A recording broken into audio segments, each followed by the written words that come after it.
സന്തോഷമായിരിക്കുന്നു. രവികുമാർ സുഖം, നന്നായിരിക്കുന്നു. അപ്പോൾ റെനിബി സ്റ്റാർട്ട്.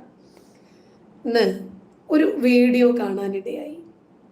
ഇസ്ലാം സ്വീകരിച്ച ഒരാള് ഇസ്ലാമിനെ കുറിച്ച് പറയുക, നാട്ടിൻ പുറത്തുള്ള ഇസ്ലാം അല്ലത്രേ ആള് ഖുർആനിൽ കണ്ടത്.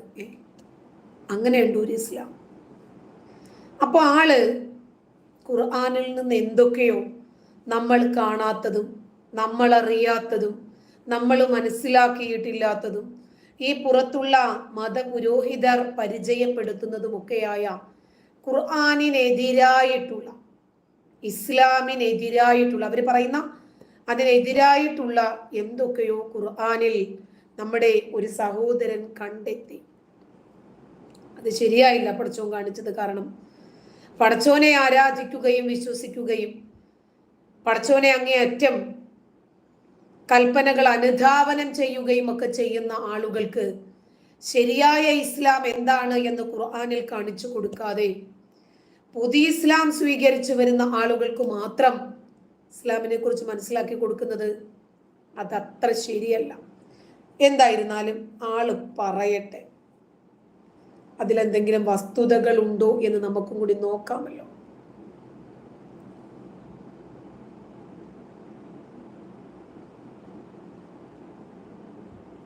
അസ്സലാമു അലൈക്കും വറഹ്മത്തുള്ളാഹി വബറകാത്ത്. അല്ല, നേച്ചർ വീട്ടിൽ നിന്റെ ഉമ്മായെ വിളിക്കുന്ന വിളിയൊന്നും ഇവിടെ വന്ന് വിളിക്കരുത് കേട്ടോ. എൻ്റെ വായിലിരിക്കുന്ന എന്തെങ്കിലും ഞാൻ വിളിച്ചു പറയും. എന്തിനാടാ നിനക്ക് താല്പര്യമില്ലാത്തടത്ത് നീ കയറി വരുന്നേ? എടാ മദ്രസ പോട്ടാ, ഇതെന്താ നിന്റെ അച്ചി വീടാണെന്ന് വിചാരിച്ചോ നീ? ഇത് എൻ്റെ ലൈവാ. എൻ്റെ ലൈവിനകത്ത് കയറി വന്നിട്ട് നിർത്തി പോകാനോ? ഇറങ്ങിപ്പോടാ.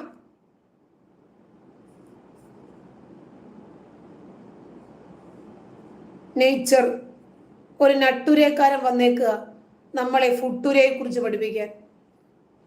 പോയിക്കിറങ്ങിയാണ്.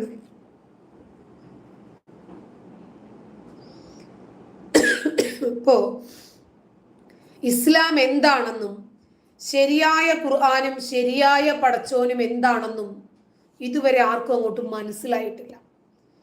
അപ്പൊ ഖുർആനും ഹദീസും നേർക്ക് നേരെ പറഞ്ഞാൽ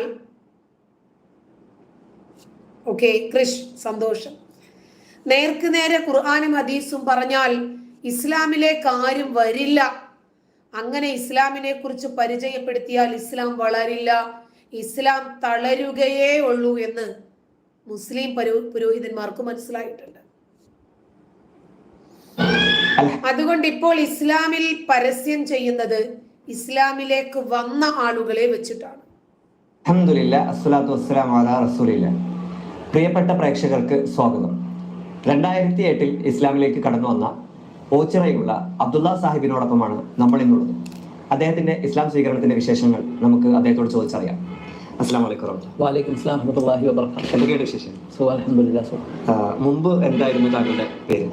മുമ്പ് എൻ്റെ പേര് രാജീവ് എന്നായിരുന്നു. രാജീവ്. ഇസ്ലാമിലേക്ക് 2008 താങ്കൾ കടന്നു വരുന്നത്. 12 വർഷത്തോളമായി. എന്തായിരുന്നു ഇസ്ലാമിലേക്ക് കടന്നു വരുവാനുള്ള ഒരു കാരണം? അപ്പം ഞാൻ ഏകദേശം ഒരു 3 വർഷക്കാലം സൗദി അറേബ്യയിൽ ജോലി ചെയ്തിരുന്നു. അപ്പം അവിടെയുള്ള അറബികൾ, നമ്മുടെ കൂടെ ജോലി ചെയ്ത അറബികളൊക്കെ പറഞ്ഞ് മലയാളത്തിലുള്ള ഖുർആൻ കൊണ്ടുതരാന്ന് പറയാൻ അങ്ങനെ തന്നിരുന്നു. പിന്നെ അല്ലാതെ മലയാളത്തിൽ എല്ലാത്തിനും ഓരോരോ കാരണങ്ങളുണ്ട്. ഇദ്ദേഹം അറബികളുടെ കൂടെ ജോലി ചെയ്തു.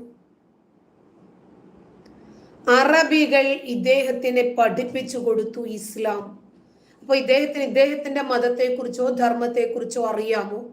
അതുമായി കമ്പയർ ചെയ്തപ്പോൾ ഇസ്ലാമാണ് ശരിയെന്ന് തോന്നി വന്നതാണോ ഒന്നും അറിയില്ല.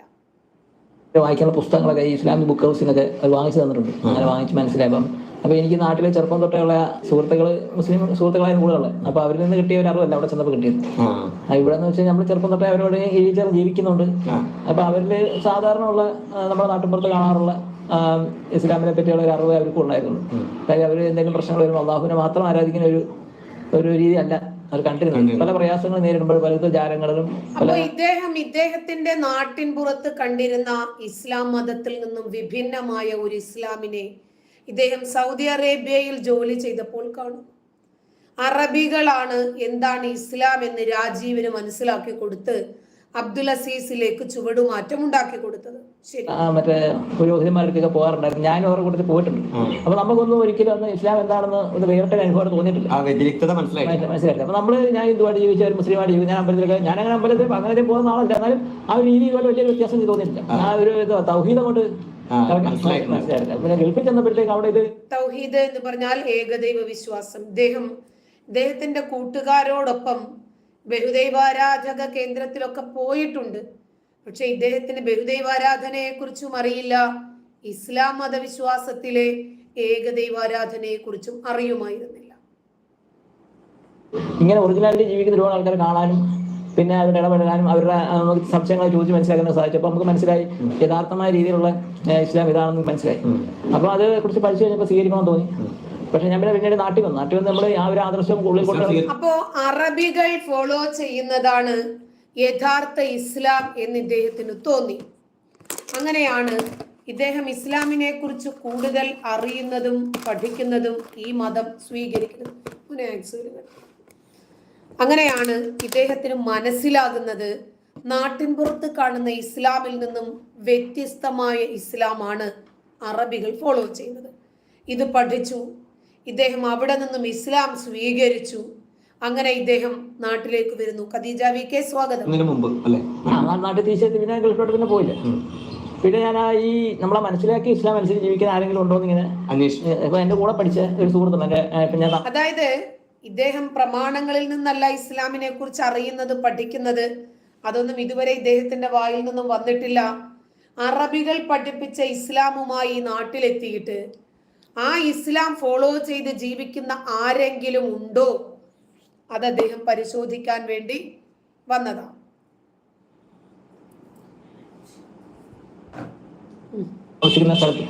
അപ്പൊ അദ്ദേഹം ഒരു ദിവസം ഒരു ലഘുലേഖ ഇങ്ങനെ വിതരണം ചെയ്യാൻ ഒരു പള്ളിയിൽ വന്നില്ലേ. അപ്പൊ എനിക്ക് എന്റെ പരിചയമുള്ളതിന്റെ പേരിൽ എനിക്ക് ലഘുലേഖ തന്നു. അപ്പൊ ഞാൻ വായിച്ചോട്ട് പോയി വായിച്ചു നോക്കിയപ്പോൾ അപ്പൊ നമ്മളെ പഠിച്ച് മനസ്സിലാക്കിയ ഒരു ആദർശമാണ് ഇത് പറഞ്ഞിരിക്കുന്നത്. അപ്പൊ ഞാൻ അവരോട് കൂടെ അടുത്തിട വഴി അങ്ങനെ ഇവിടെ വെച്ചാണ് ഞാൻ നാട്ടിൽ വെച്ചാണ് ഇസ്ലാം സ്വീകരിക്കുന്നത്. അപ്പൊ അവരോട് കൂടെ കുറച്ച് കാര്യങ്ങളൊക്കെ നമുക്ക് സംശയങ്ങളൊക്കെ ഉള്ളത് ചോദിച്ച് മനസ്സിലാക്കാൻ സാധിക്കും. അപ്പൊ എനിക്ക് മനസ്സിലായി നമുക്ക് പിന്നെ ഗൾഫിൽ ചെന്നപ്പോഴത്തേക്ക് അവിടെ ഇത് ഇങ്ങനെ ഒറിജിനാലിറ്റി ജീവിക്കുന്ന ഒരുപാട് ആൾക്കാരെ കാണാനും പിന്നെ അവരുടെ ഇടപെടാനും അവരുടെ സംശയങ്ങളെ ചോദിച്ച് മനസ്സിലാക്കാൻ സാധിച്ചപ്പോൾ നമുക്ക് മനസ്സിലായി യഥാർത്ഥമായ രീതിയിലുള്ള ഇസ്ലാം ഇതാണെന്ന് മനസ്സിലായി. അപ്പൊ അത് കുറിച്ച് പഠിച്ചു കഴിഞ്ഞപ്പോൾ സ്വീകരിക്കണമെന്ന് തോന്നി. അല്ല, യഥാർത്ഥ ഇസ്ലാം ഇതാണ് എന്ന് എനിക്ക് മനസ്സിലായി എന്ന് പറയുമ്പോ അതങ്ങോട്ട് വിഴുങ്ങാൻ ഞങ്ങളെ കൊണ്ട് പറ്റുന്നില്ല. കാരണം ഞാൻ ഹിന്ദു മതത്തെ കുറിച്ച് പഠിച്ചു, ഇന്ന കാര്യങ്ങളാണ് അതിനകത്തുള്ളത്, എനിക്ക് അഡ്മിറ്റ് ചെയ്യാൻ പറ്റിയില്ല. ക്രൈസ്തവ മതത്തെ കുറിച്ച് പഠിച്ചു, ഇന്ന വസ്തുതകളാണ് അതിനകത്തുള്ളത്, എനിക്കത് അഡ്മിറ്റ് ചെയ്യാൻ പറ്റിയില്ല, വിശ്വാസയോഗ്യമായിരുന്നില്ല. പിന്നീടാണ് ഇസ്ലാമിനെ കുറിച്ച് പഠിക്കുന്നത്. അപ്പോൾ എനിക്ക് ഇസ്ലാം ശരിയായിട്ട് തോന്നി. ഓക്കെ, ഞാൻ തലവേദനയ്ക്ക് നിരന്തരം ഉപയോഗിക്കുന്നത് ഈ കോടാലി തൈലം എന്ന് പറയുന്ന സാധനമാണ്. ആക്സോയിൽ ടൈഗർ ബാം ഉപയോഗിക്കാറുണ്ട്, അമൃതാഞ്ജൻ ഉപയോഗിക്കാറുണ്ട്. പിന്നെ അമൃതാഞ്ജൻ മഞ്ഞയും ചുവപ്പും പച്ചയും ഇതൊക്കെ മാറി മാറി ഉപയോഗിക്കാറുണ്ട്. പക്ഷേ ഇതെല്ലാം ഉപയോഗിക്കുന്നത് കൊണ്ട് അതിൻ്റെ അനുഭവസ്ഥയായതുകൊണ്ട് ഏതിനാണ് എഫക്റ്റ് എന്ന് എനിക്ക് പറയാൻ പറ്റും. എൻ്റെ എഫക്റ്റ്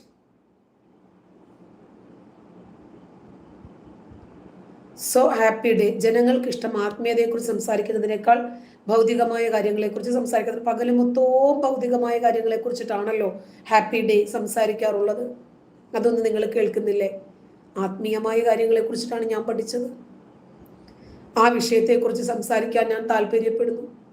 അത് കേൾക്കാൻ താല്പര്യമുള്ള ആളുകൾ ദാ വന്ന് നിൽക്കുന്നു, അവർ കേൾക്കുന്നു, അവർ റെസ്പോണ്ട് ചെയ്യുന്നു. അവരുടെ വിലയേറിയ അഭിപ്രായങ്ങൾ നെഗറ്റീവ് ആണെങ്കിലും പോസിറ്റീവ് ആണെങ്കിലും അവരത് രേഖപ്പെടുത്തുന്നു. ബിബിൻ, സന്തോഷം. അപ്പോൾ എനിക്കിതിനെക്കുറിച്ച് പറയാൻ കഴിയും. ആദ്യം രാജീവിന്റെ മതത്തെക്കുറിച്ച് പഠിച്ചിട്ടുണ്ടോ, അറിഞ്ഞിട്ടുണ്ടോ? അതിനകത്ത് എവിടെയെങ്കിലും ശരി തെറ്റുകൾ കാണാൻ കഴിഞ്ഞിട്ടുണ്ടോ? ഇതൊക്കെ ഒന്ന് പറയണ്ടേ? പക്ഷെ ഞാൻ പിന്നീട് നാട്ടിൽ വന്ന് നമ്മള് ആ ഒരു ആദർശം ഉള്ളിൽ കൊണ്ട് മുമ്പ് അല്ലേ നാട്ടിൽ തിരിച്ചെത്തി പിന്നെ ഗൾഫിലോട്ട് പിന്നെ പോയില്ല.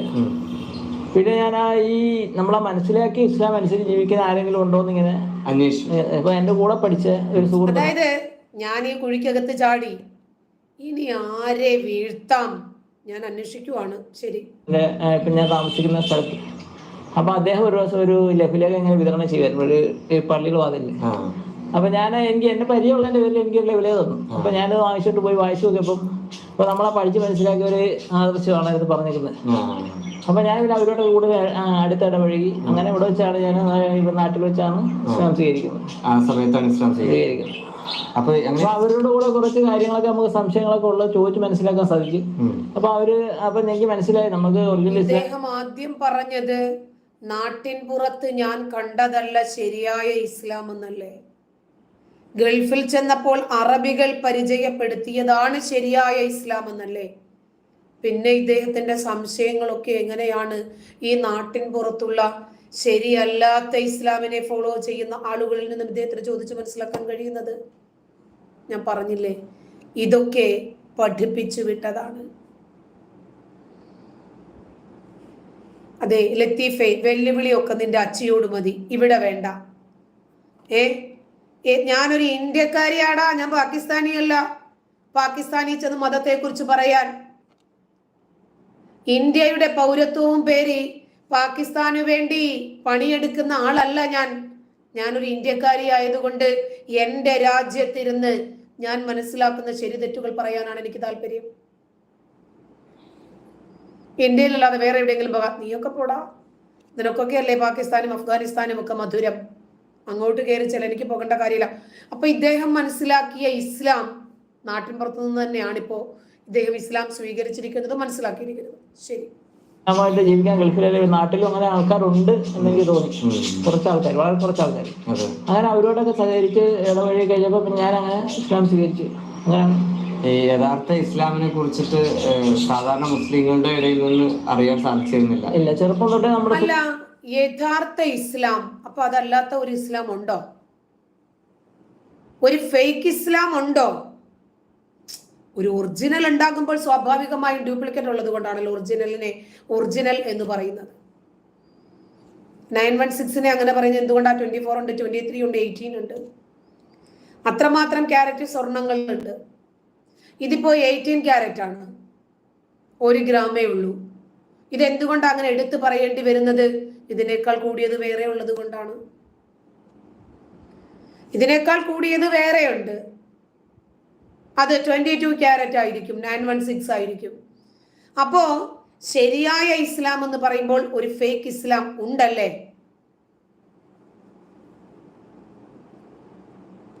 കൂടുതൽ കൂടെ പഠിച്ച സഹപാഠികളും പിന്നെ അല്ലാതെ നമ്മുടെ വീടിനടുത്ത് കടയൊക്കെ ഉണ്ടായിരുന്നു, ഈ ഇലക്ട്രോണിക്സ് വർക്കൊക്കെ ആയിരുന്നു. അപ്പൊ അന്ന് ഇതൊക്കെ ആ കടയൊക്കെ നിൽക്കുന്ന വീട്ടിലും പിന്നെ അല്ലാതൊക്കെ നമുക്ക് ഒരുപാട് സുഹൃത്തുക്കൾ, ഏറ്റവും അടുത്ത സുഹൃത്തുക്കൾ മുസ്ലിംസ് ഉണ്ടായിരുന്നു. ലത്തീഫ് അക്ഷരത്തെറ്റോടുകൂടി നീ വാതുറക്കണ്ട. മര്യത്തിക്ക് നിനക്ക് ഫാത്തിഹ ഓതാൻ അറിയുമ്പോ ഇറങ്ങിപ്പോടാ നാറി. ആദ്യം അക്ഷരത്തെറ്റില്ലാതെ മലയാളം എഴുതാനും വായിക്കാനും പഠിക്കണം. ചെല്ല്, അത് കഴിഞ്ഞിട്ട് നീ എന്നെ അണവി ഫാത്തിഹ ഉണ്ടാക്കാൻ പഠിപ്പിച്ചാൽ മതി. ചെല്ല്. അപ്പൊ അവരൊക്കെ പള്ളിയിൽ പോകുന്നവരുമാണ്. പള്ളിയിൽ പോയാൽ വലിയ രീതിയിൽ നമ്മൾ കാണുന്നുണ്ട്, പല സംഘടന വർക്ക് ചെയ്യുന്നവരുണ്ട്. പക്ഷെ അവരൊക്കെ നമ്മൾ എന്താണ് അതിന്റെ ഒരു ഒറിജിനാലിറ്റി അവരിൽ നിന്ന് നമുക്ക് പഠിക്കാൻ പറ്റില്ല, മനസ്സിലാക്കില്ല. പിന്നീട് ഇസ്ലാം സത്യമാണെന്ന് ബോധ്യപ്പെട്ടപ്പോൾ താങ്കൾ ഇസ്ലാമിലേക്ക് കടന്നു വന്നു. ആ സമയത്ത് എല്ലാ കാര്യങ്ങളും എളുപ്പമായിരുന്നു താങ്കൾക്ക്? ഇസ്ലാം സ്വീകരണവും അതനുസരിച്ച് ജീവിക്കാനുള്ള ഒരു അവസ്ഥയും ഒക്കെ ഉണ്ടായിരുന്നു? അതിപ്പം നമ്മളങ്ങനെ ഉണ്ടാക്കി എടുക്കില്ലേ ചേട്ടാ. അപ്പൊ നമുക്കിങ്ങനെ നമ്മളിപ്പോ എല്ലാം ഒത്തു വന്നിട്ട് മാറാനൊന്നും നടക്കത്തില്ല. ഓട്ടോമാറ്റിക്കായിട്ട് നമ്മൾ ആദർശം മനസ്സിലായി കഴിഞ്ഞാൽ പിന്നെ സത്യം മനസ്സിലായി കഴിഞ്ഞാൽ പിന്നെ പിന്തിരിഞ്ഞിറക്കാൻ പറ്റത്തില്ല എന്നുള്ളതാണ് എനിക്ക് മനസ്സിലായത്. ഒരാൾക്കിപ്പോ എനിക്ക് ഒരു സത്യമാണ് ഇതെന്ന് ബോധ്യപ്പെട്ടു. നമ്മൾ ഇത്രയും നാൾ അല്ല, ഇസ്ലാം സത്യമാണ് എന്ന് ബോധ്യപ്പെടണമെങ്കിൽ മറ്റു മതങ്ങൾ കള്ളമാണ് എന്നുകൂടി ബോധ്യപ്പെടണ്ടേ? ജീവിച്ചത് സത്യത്തിലല്ല എന്ന് ബോധ്യപ്പെട്ട് കഴിഞ്ഞാൽ പിന്നെ നമ്മൾ മാറിയില്ലെങ്കിൽ പിന്നെ നമ്മുടെ മനുഷ്യനല്ല എന്നുള്ളത്. എന്തൊക്കെ പ്രയാസങ്ങൾ ഉണ്ടെങ്കിലും മാറുന്നില്ല. അപ്പൊ ഞാൻ പ്രയാസങ്ങൾ എന്ന് പറയാൻ സത്യം പറഞ്ഞാൽ തോന്നിയിട്ടില്ല. നമ്മൾ പഠിച്ച ഇസ്ലാം ചരിത്രത്തിലൊക്കെ ഒരുപാട് പ്രയാസങ്ങൾ അനുഭവിച്ച ആൾക്കാർ നമുക്ക് അങ്ങനെ അത് വെച്ച് നോക്കാൻ ഒന്നുമില്ല. ഇസ്ലാം സ്വീകരിച്ചപ്പോൾ വീട്ടുകാരുടെ ഭാഗത്തു നിന്നുള്ള പ്രതികരണം എങ്ങനെയായിരുന്നു? അവരെ ഈ സത്യം അറിയിച്ചു അപ്പോൾ എങ്ങനെയായിരുന്നു? വീട്ടുകാര് എന്ന് പറയാൻ ഞാൻ എൻ്റെ അമ്മയോടൊക്കെ ഞാനത് പറഞ്ഞിരുന്നു. പക്ഷെ വീട്ടുകാർക്ക് അങ്ങനെ തീവ്രമായ മതചിന്തകളോ അങ്ങനെയുള്ള കാര്യങ്ങളൊന്നും ഇല്ലാത്തതുകൊണ്ട് അവരുടെ ഭാഗത്തുനിന്ന് ഒരു പ്രശ്നം. അതായത് ഹിന്ദു മതവിശ്വാസികളാണെങ്കിലും ക്രിസ്ത്യൻ മതവിശ്വാസികളാണെങ്കിലും അവരൊരു ലിബറൽ നിലപാട് സ്വീകരിക്കുന്നവരാണ്. ഏത് വിഷയത്തെയും വളരെ മൈൽഡായി അപ്രോച്ച് ചെയ്യുന്നവരാണ്. അതുകൊണ്ട് അവരുടെ കുടുംബത്തിൽ നിന്നും ഒരാൾ ഇസ്ലാം മതം സ്വീകരിച്ചാലും അവർക്കൊരു പ്രശ്നവുമില്ല. പക്ഷെ ഇസ്ലാം മത വിശ്വാസികൾ അങ്ങനെയല്ല. 3 വയസ്സ് മുതൽ തലച്ചോറിലേക്ക്, ഫ്രഷ് ബ്രെയിനിലേക്ക് ഈ മതവിഷം ഇഞ്ചക്ട് ചെയ്യുന്നത് കൊണ്ട് തന്നെ അവരെ വളർന്ന് പടർന്ന് പന്തലിച്ചാലും ശരി, ഈ വിഷം അങ്ങനെ തന്നെ നിലനിൽക്കും. ഒന്നും എടുത്ത് സംസാരിച്ചു പതുക്കെ. പിന്നെ എന്റെ സഹോദരൻ വന്നു, ഇസ്ലാമിലേക്ക് വന്നു. പിന്നെ സഹോദരൻ ഇസ്ലാമിലേക്ക് വന്നു. പിന്നെ ഉമ്മ വന്നു. അങ്ങനെ വീട്ടിൽ അന്ന് താമസിച്ചിട്ട് എല്ലാവരും ഇസ്ലാമിൽ വാപ്പ യഥാർത്ഥത്തിൽ എന്നെക്കാളും ഇസ്ലാം സ്വീകരിച്ചായിരുന്നു. പക്ഷെ അത് പറ, രാജീവിന്റെ പിതാവ് എത്രയോ മുന്നേ ഇസ്ലാം സ്വീകരിച്ചതാണ്. അപ്പോൾ ഇവരുടെ വീട്ടിലേക്ക് ഇസ്ലാം കടന്നു വന്നു. അപ്പൊ ഇനി മറ്റുള്ളവർക്ക് കൂടി ഇസ്ലാം സ്വീകരിക്കാൻ പ്രയാസമില്ലല്ലോ. വർഷങ്ങളോളം നമ്മുടെ വീട്ടിൽ നിന്ന് വിട്ടു നിൽക്കുമായിരുന്നു. അങ്ങനെ അത് വാപ്പയിൽ നിന്ന് ഒറിജിനൽ ഇസ്ലാം എന്ന് മനസ്സിലാക്കിയിട്ടില്ല. പക്ഷെ ഉള്ളിൽ ഇത് പഠിക്കുന്ന ആഗ്രഹം കിടപ്പുണ്ടായിരുന്നു. അങ്ങനെ ഇത് യഥാർത്ഥത്തോട് പഠിക്കാൻ സാധിച്ചത് ഈ സൗദി അറേബ്യയിലൊക്കെ പോയി ജോലിക്ക് പോയ സാഹചര്യത്തിലാണ് ഇത് മനസ്സിലാക്കാൻ പറ്റിയത്. ഒരാൾ ഇസ്ലാം സ്വീകരിച്ചു കഴിഞ്ഞാൽ അവൻ തീവ്രവാദത്തിലേക്ക് പോയി അല്ലെങ്കിൽ ഭീകരവാദത്തിലേക്ക് പോയി എന്നുള്ള ഒരു പ്രചരണം ഒക്കെ നടത്താറുണ്ട്. താങ്കൾ ഇങ്ങനെ കടന്നു വന്നപ്പോ ആരെങ്കിലും അത്തരം ആരോപണങ്ങളോ? അങ്ങനെ ആൾക്കാരൊക്കെ ഇങ്ങനെ പറഞ്ഞു കേട്ടിട്ടുണ്ട്. നമ്മള് പറഞ്ഞു കേൾക്കുന്നതിൽ നമ്മൾ കാര്യമായിട്ട് എടുക്കുന്നത് നമുക്ക് ഉള്ളിലുണ്ടല്ലോ, നമ്മള് തീവ്രവാദി അല്ലെന്നും പിന്നെ നമുക്ക് തീവ്രവാദം ഇസ്ലാമിനെതിരാണെന്ന് നമുക്കറിയാമല്ലോ. അപ്പൊ അതുകൊണ്ട് തന്നെ നമ്മൾ പലരും ഇങ്ങനെ പറഞ്ഞിട്ടുണ്ടെങ്കിൽ അവർ പറഞ്ഞ് മനസ്സിലാക്കി. ഇത്ര കിട്ടി കാക്ക മെഴുകാൻ. തീവ്രവാദം ഇസ്ലാം അല്ലാന്ന്, പോപ്പുലർ ഫ്രണ്ട് ഇസ്ലാം അല്ലെന്നൊന്ന് പറയാമോ? SDPI ഇസ്ലാം അല്ലെന്നൊന്ന് പറയാമോ? ഇന്നത്തെ ISIS ഇസ്ലാം അല്ലെന്ന് പറയാമോ? ഹമാസ്, അൽ ഖ്വയ്ദ, ലഷ്കർ ഇ തൊയ്ബ അങ്ങനെ ശ്രദ്ധിച്ചിട്ടുള്ളൂ. താങ്കളുടെ കുടുംബക്കാരോട് താങ്കൾ ഈ സത്യം ഉൾക്കൊണ്ട സമയത്ത് താങ്കളുടെ കൂട്ടുകാരോടും കുടുംബക്കാരോടും ഒക്കെ തീർച്ചയായും താങ്കൾ ഇത് പറഞ്ഞു കൊടുക്കാൻ ശ്രമിച്ചിട്ടുണ്ടാകും. അപ്പോൾ ഉണ്ടായ ഒരു അനുഭവം എന്തായിരുന്നു? പക്ഷേ എന്റെ ബന്ധുക്കളോട്, എന്റെ മാതാപിതാക്കളുടെ ബന്ധുക്കളോടൊക്കെ അടുത്തിടപെടുന്ന സമയത്ത് എനിക്ക് പറയാൻ കിട്ടുന്ന സന്ദർഭങ്ങളൊക്കെ ഞാൻ പറഞ്ഞിട്ടുണ്ട്. പലരും കേട്ടുകൊണ്ടിരുന്നിട്ടുണ്ട്, സത്യമാണ് പറഞ്ഞിട്ടുണ്ട്. പക്ഷെ എന്തോ അവർക്ക് ഉൾക്കൊള്ളാൻ പറ്റുന്നില്ല, എനിക്കറിയില്ല. ഇസ്ലാം താങ്കൾക്ക് നൽകിയ ഒരു മാനസികമായ അവസ്ഥ അത് എങ്ങനെയാണ്? ഞാൻ ഇസ്ലാം സ്വീകരിച്ചോടെ എനിക്ക് മാനസികമായിട്ട് നല്ല സന്തോഷവാനാണ്. ഞാനിപ്പോ എനിക്ക് തോന്നിയിട്ടുള്ള ഞാനാണ് ഈ ഭൂമിയിൽ ഏറ്റവും നല്ല ഭാഗ്യം എന്നാണ് ഞാൻ. രാജീവനായിരുന്ന സമയത്ത് വലിയ വേദനയായിരുന്നല്ലേ?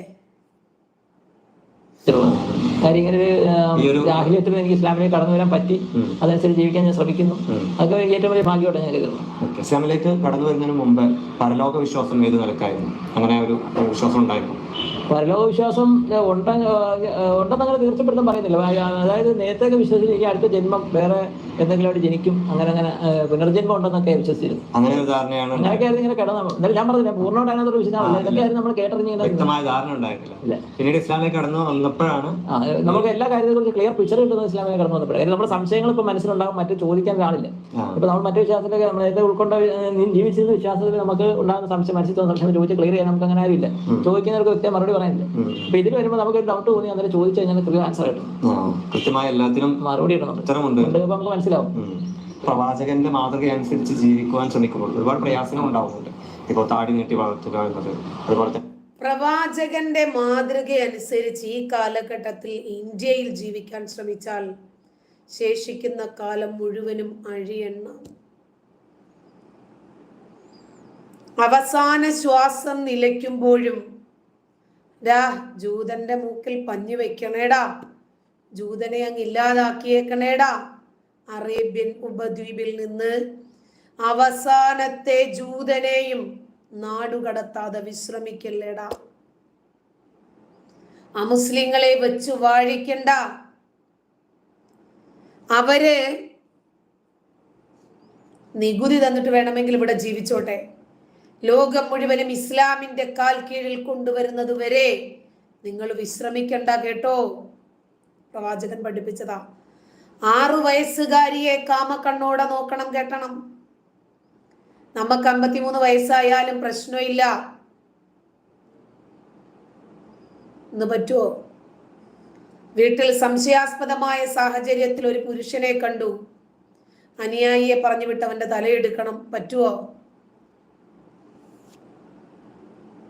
നെരിയാണിക്ക് മേലെ വസ്ത്രം ധരിക്കുക, സ്ത്രീകളുടെ വസ്ത്രധാരണ രീതിയാണെങ്കിൽ അവരുടെ ശരീരം മറച്ചുകൊണ്ട് വസ്ത്രം ധരിക്കുക. ഇതിനൊക്കെ ഒരു ഭീകരമായ അവസ്ഥയായി അല്ലെങ്കിൽ ഭീകരതകളുടെ ചിഹ്നമായിട്ടൊക്കെ സമൂഹത്തിൽ അവതരിപ്പിക്കുന്നു. അതിന് ശത്രുക്കൾ, ഇസ്ലാമിന്റെ ശത്രുക്കൾ പാവം കേട്ടോ, ഇസ്ലാം ഭീകരത എന്താണെന്ന് പോലും അറിയാത്ത ഒരു മതമാണ്.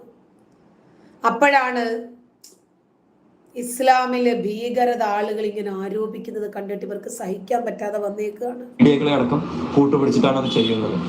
അത്തരമൊരു അവസ്ഥയിൽ താങ്കൾ ഇങ്ങനെ ഇസ്ലാം സ്വീകരിച്ചപ്പോൾ ഒരു സാധാരണ മുസ്ലിം അല്ലെങ്കിൽ മുസ്ലിം കുടുംബത്തിൽ ജനിക്കുന്ന ആളുകൾ ചെയ്യാത്ത അല്ലെങ്കിൽ അവർ ചെയ്യാൻ മടിക്കുന്ന കാര്യങ്ങളാണ് താടി നീട്ടി വളർത്തുക, ഇത്തരം കാര്യങ്ങളൊക്കെ പ്രവാചകന്റെ സുന്നത്തനുസരിച്ച് ജീവിക്കുക. പക്ഷെ താങ്കൾ അത് ചെയ്യുമ്പോൾ എന്തെങ്കിലും പ്രയാസങ്ങൾ താങ്കൾക്ക് നേരിടുന്നുണ്ടോ?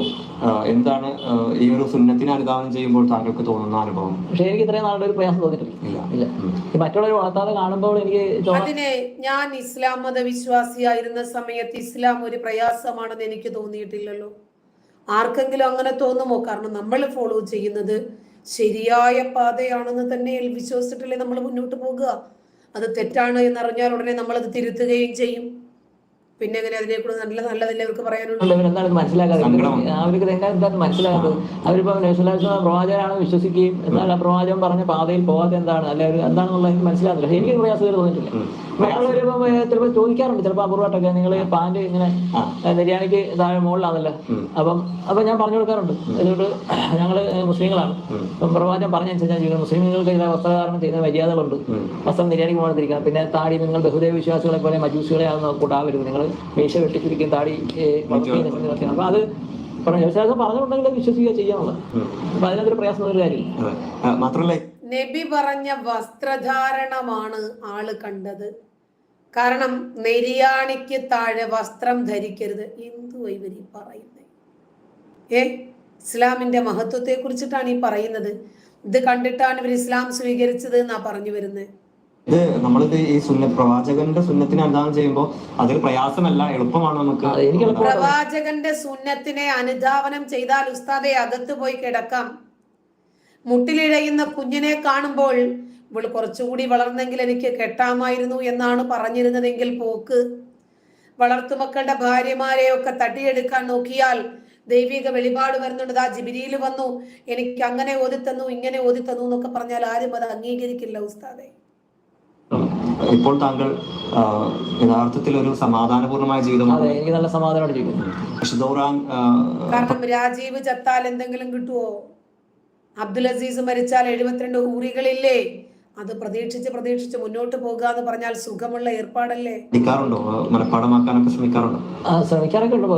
ഫുൾ ടൈം ശ്രമിക്കാന്ന് പറയാൻ പറ്റത്തില്ല. എന്നാലും ഞാൻ ഡെയിലി ഇത് പാരായണം ചെയ്യാൻ പഠിക്കാൻ ശ്രമിക്കുന്നുണ്ട്. ഖുർആൻ പാരായണം ചെയ്യാൻ പഠിച്ചോണ്ടിരിക്കുന്നു. നമ്മൾ മനഃപ്പാടമാക്കിയ വല്ല സൂറത്തുകളും ഒന്ന് ഓതിത്തരുകയാണെങ്കിൽ കുറച്ച് അറിയാവുന്ന ഒരു സുഹൃത്താണ് സൂറത്ത് താരിഖ്.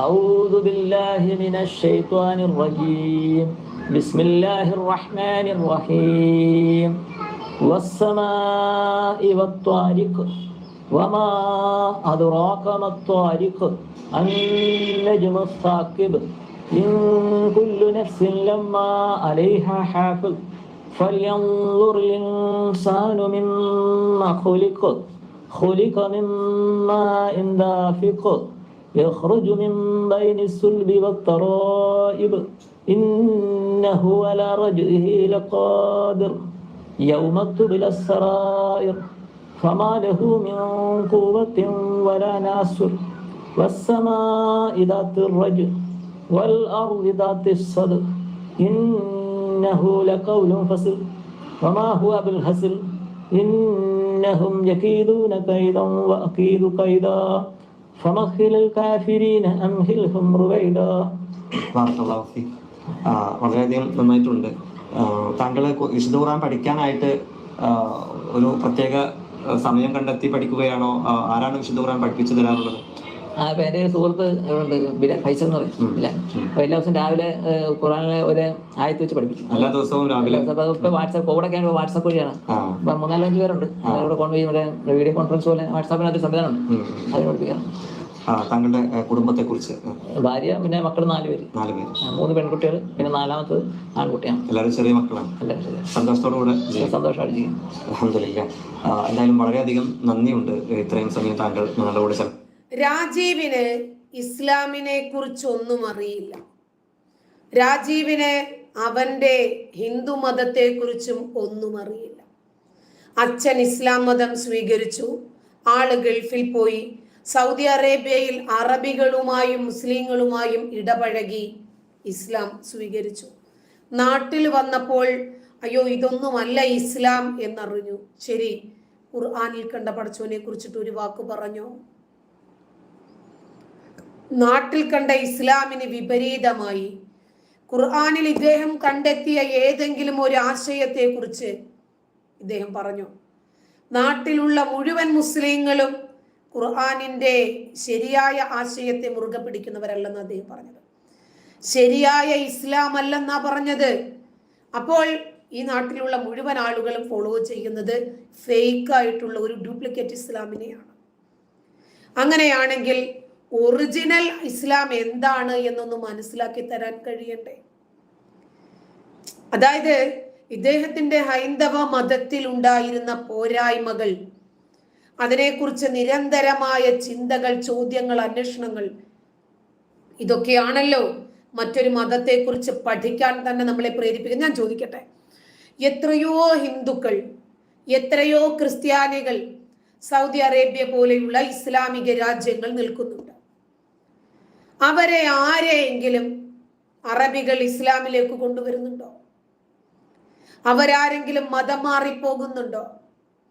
എന്തേ ഇങ്ങനെ സെലക്റ്റീവായ ചില ആളുകൾ മാത്രം ഇസ്ലാമിലേക്ക് ഓടിക്കിതച്ച് എത്താൻ എന്താണ് കാരണം? അപ്പോ ഇവരൊക്കെ ചില മതപരിവർത്തന സംഘടിത ശക്തികളുടെ ഇരകളാണ്. അതുകൊണ്ടാണ് ഇവർക്ക് നിരന്തരം ഇതിനെക്കുറിച്ച് സംസാരിക്കാൻ പറ്റുന്നത്, ഇതിലേക്ക് പോകാൻ കഴിഞ്ഞതും അതുകൊണ്ട് തന്നെയാണ്. അയ്യോ മിസ്റ്റർ 38 അറിയാതെ പെട്ടെങ്കിൽ ഇറങ്ങിപ്പോണം. അറിയാതെ വന്നിവിടെ പെട്ടതാണ് ഇവിടെ പറയേണ്ട കാര്യം പോലുമില്ല. നമുക്ക് താല്പര്യമില്ലാത്ത ഒരു ലൈവിലാണ് വന്നതെങ്കിൽ ഇറങ്ങിപ്പോയേക്കണം, അത്രേ ഉള്ളു കാര്യം.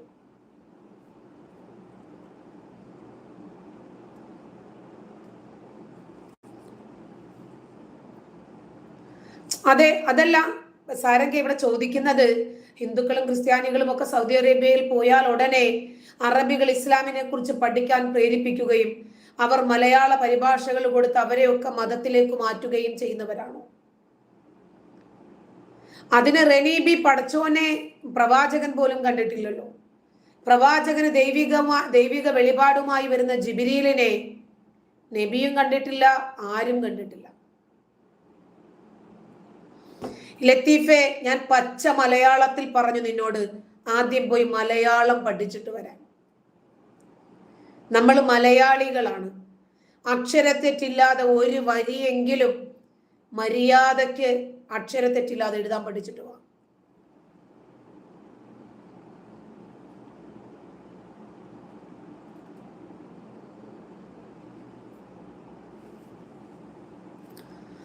അപ്പോ ഇങ്ങനെ ഒരുപാട് ആളുകൾ ഇസ്ലാം മതം സ്വീകരിക്കുന്നു എന്ന് പറഞ്ഞു കൊണ്ടുവന്ന് പരിചയപ്പെടുത്തി ഇസ്ലാമിലേക്ക് ആളെ കൂട്ടാൻ ഇവർക്ക് ലജ്ജയാകുന്നില്ലേ? ഖുർആനിനെ കുറിച്ച് സംസാരിക്കണം, ഹദീസുകളെ കുറിച്ച് സംസാരിക്കണം. ഇന്ന ഇന്ന കാരണങ്ങളാൽ ഇസ്ലാം ശരിയാണ്, അതുകൊണ്ട് ഇസ്ലാമിനെ കുറിച്ച് പഠിക്കാൻ നിങ്ങൾ തയ്യാറാകണമെന്ന് പറഞ്ഞാൽ ഓക്കെ, നമുക്കത് സമ്മതിച്ചു കൊടുക്കാം.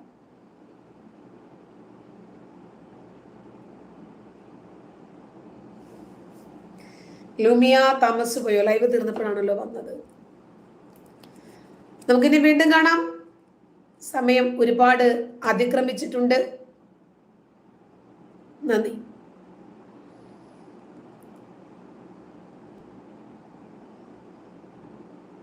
Okay Lumière.